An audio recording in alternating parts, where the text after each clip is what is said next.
Guys, problema nyo ba ngayon yung background eraser dito sa CapCut application? So, nag-update na yung ating CapCut application. So, yung background removal natin dito is naging pro. So, meron na siyang monthly pay. So, ibig sabihin, meron na siyang bayad. So, meron akong i-share sa inyo na isang application na meron din siyang background eraser. So, ito yung KineMaster. So, panoorin nyo hanggang dulo ang video na to. At i-share ko sa inyo kung paano gamitin to. So, let's go! Copy natin yung KineMaster natin. Then create new project. So aspect ratio natin is 9:16. So i-insert ko yung aking video shot na tatanggalan natin ng background. So unahin ko yung empty screen. Yan.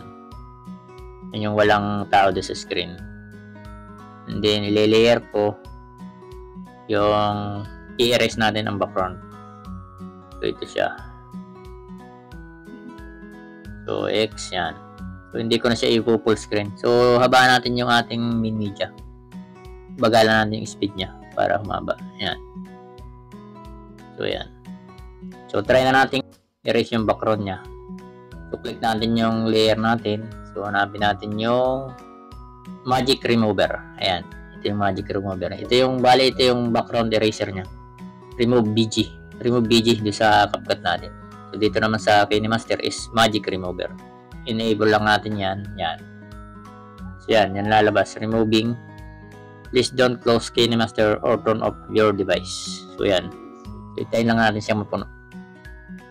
So, medyo mabagal lang siya, guys. Hindi kagaya sa CapCut. So, mabilis sa CapCut eh. So, dito sa KineMaster, medyo may kabagalan yung pag-i-erase ng background niya. So, yun. Hintayin lang natin mapuno yan. So, may erase na yung background niya. So, ang ikli lang nun, seconds lang, pero ang tagal nyo.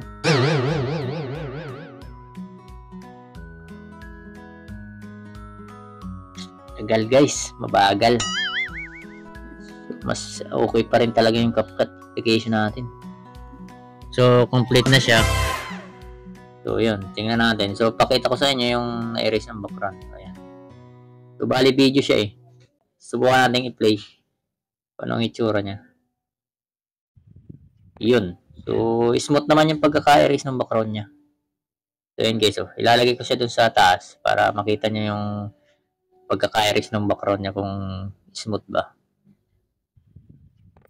So, yun. Bali, smooth naman siya. Parang CapCut din siya. Kaya lang, ang problema, dito guys, medyo mabagal yung system. So, pag ni-click mo yung erase background, so mag-iintay ka siguro ng mga minutes, mga minuto, or halimbawa, mahaba yung video natin ay erase ang background. So, medyo matagal talaga siya, may katagalan. And guys, kung may natutunan ka sa video na to, pa-share na lang para maikalat natin sa iba.